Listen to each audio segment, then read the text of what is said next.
ආයිබෝවන් මගේ දූලා පුතාලා හැම දෙනාටම ටීචර්ගේ YouTube channel එකට ඔයාලා හැම දෙනාම සාදරයෙන් පිළිගන්නවා. ඔයාලට මතකද ගිය සතියේ ටීචර් අලුත් පිල්ලම් යාළුවෙක් කියලා දුන්නා? ඕ කියමු බලන්න. කෙටි ඇද පිල්ල. හැබැයි ඔන්න අද ටීචර් කියලා දෙන්නේ ඒක නෙවෙයි. අද ටීචර් කියලා දෙන්නේ අලුත් පිල්ලම් යාළුවෙක්. ඒ කවුද? දික් ඇද පිල්ල.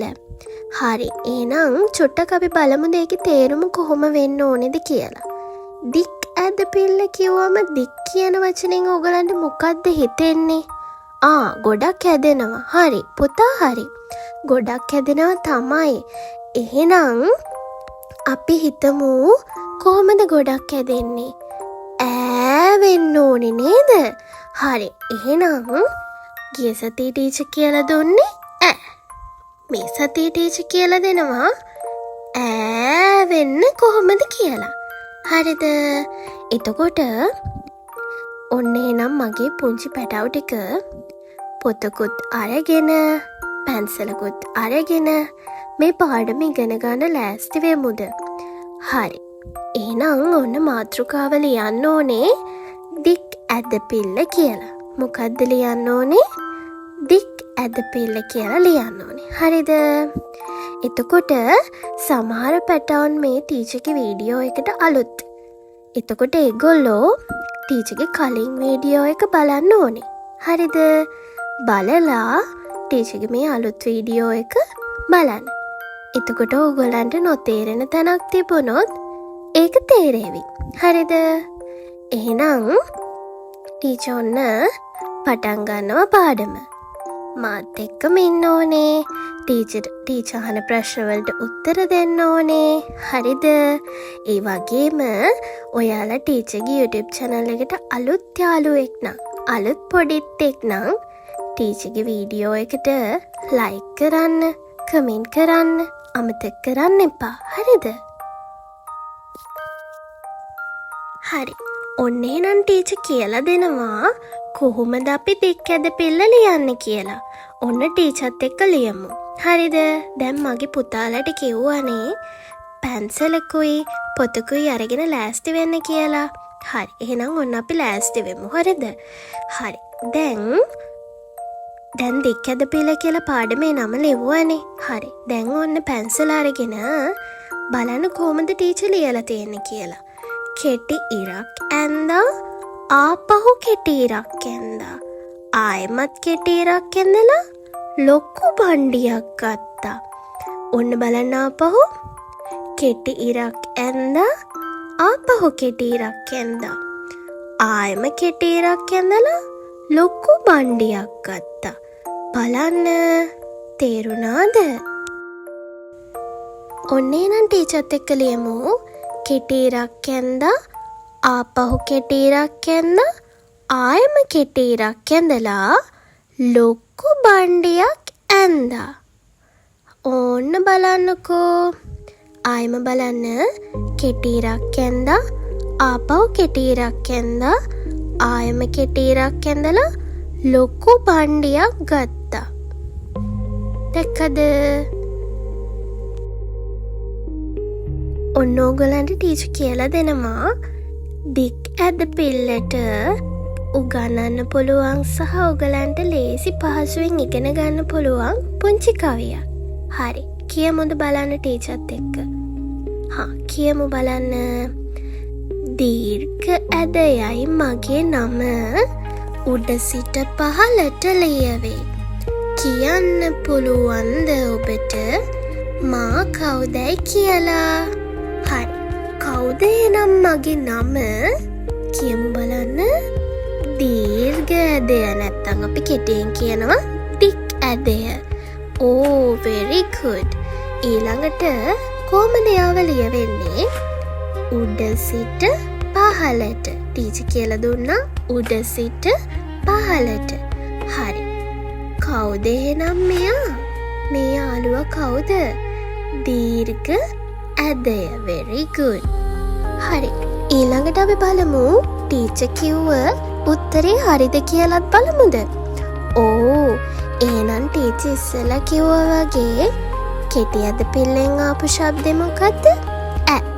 එහෙනම් අද කියලා දුන්න වීඩියෝ එකේ දික් ඇද පිල්ලෙන් ආපු ශබ්දෙ මොකද්ද?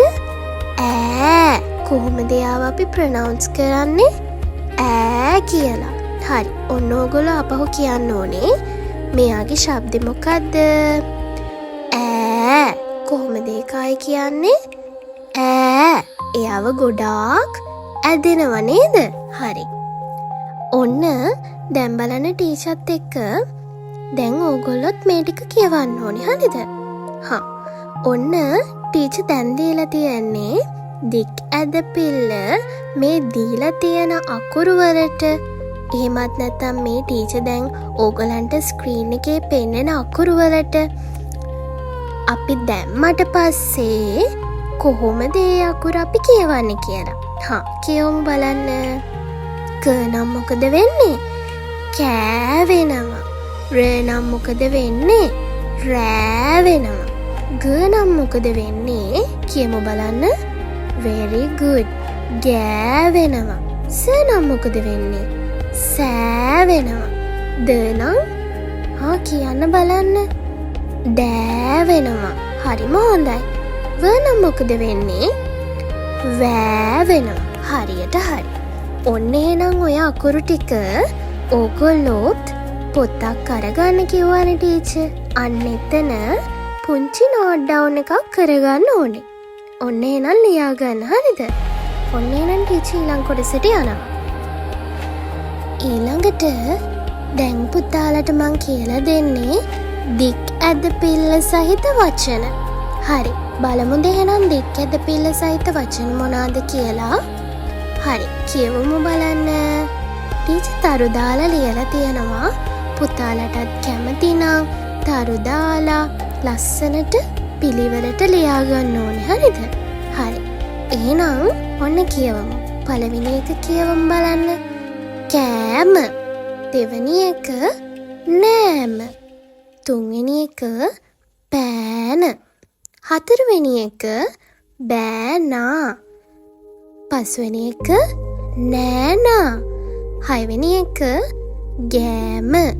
හත්වෙනි එක වෑය.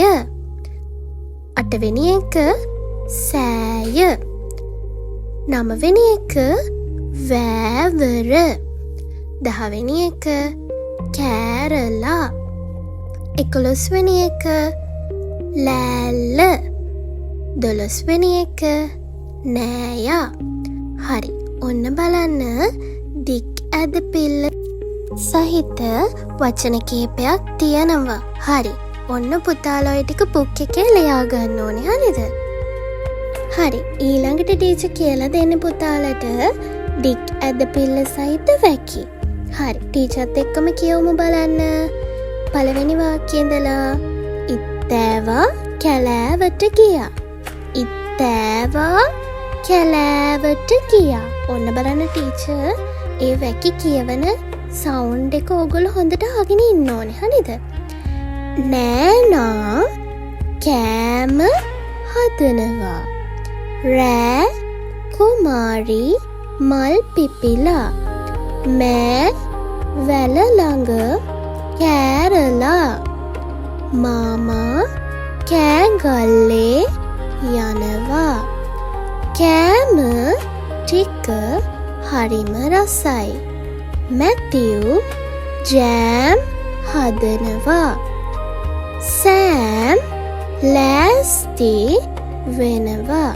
හරි. බලන්න ටීචර්ගේ හඬ උස් පහත් කරලා මේ වැකි ටික කියවුවා.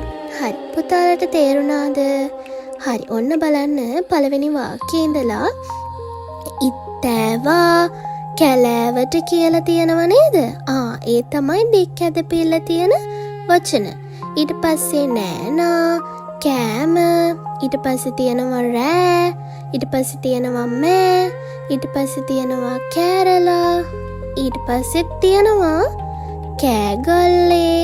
ඊළඟට තියෙනවා කෑම ජෑම් සෑම් ලෑස්ති. හරි. ඔන්න ඕගොල්ලොත් ටීචර් කියලා දුන්න වගේම මේ වාක්‍ය මේ විදිහට ලියලා. හරිද? ටීචර් එක බලන්නේ නැතුව පුතාලා තනියම හඬ උස් පහත් කරලා කතා කරලා මේ වැකි ටික කියවලා ඔන්න ඔය විදිහට යටින් ඉරක් අඳිමුද. එතකොට මං හිතනවා පුතාලට පාඩම තේරුණා. හරි. එහෙනම් මගේ පුංචි දූලා පුතාලට පුංචි වැඩක් තියෙනවා. ඒ මුකුත් නෙවෙයි, ගෙදර වැඩ. ටීචර්ගෙන් හම්බෙන පුංචි හෝම්වර්ක් එකක්. හරි. එහෙනම් අපි ඒ හෝම්වර්ක් එක බලමුද මොකක්ද කියලා. හරි. පහත අකුරු වලට දික් ඇද පිල්ල දමා නැවත ලියන්න. එහෙනම් ටීචර් ඔයගලන්ට දීලා තියෙනවා මෙතන අකුරු ලයිස්තුවක්. හරිද? එතන හිස්තැනක් තියෙනවනේ. පුතාලත් ඒ විදියට පුතාලගේ පොතේ ලියාගෙන ටීචර්ට එවන්න අමතක කරන්න එපා. හරිද? එහෙනම් ටීචර් අදට පුතාලගෙන් සමගෙන යනවා. හරිද? එතකොට ටීචර් ආපහු පුතාලට ලස්සන පිල්ලම් යාළුවෙක් එක්කගෙන ආපහු දවසක එනවා. එහෙනම් පුතාලට සුබම සුබ දවසක්.